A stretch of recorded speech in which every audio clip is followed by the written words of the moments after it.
Welcome to Chillin' 101. We hope this video helps. You begin by verifying power and physical access. First, make sure the battery is charged or the PC is plugged into a known good outlet. This rules out basic power faults.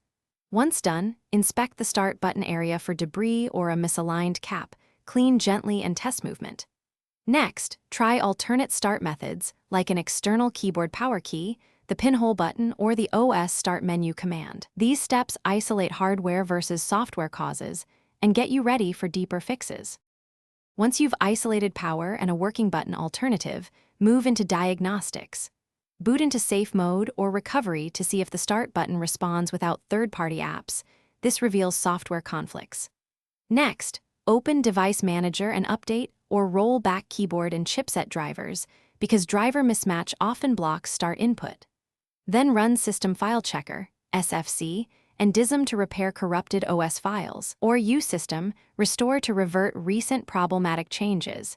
If software fixes fail, you proceed to hardware repair. Power down, remove power sources, then open the device to reseat the start button connector or replace the button assembly.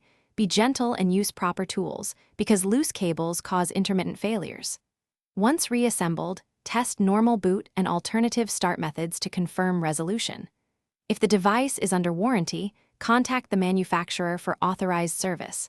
Otherwise, consult a certified technician. If problems persist, document your steps and error behavior for the service provider.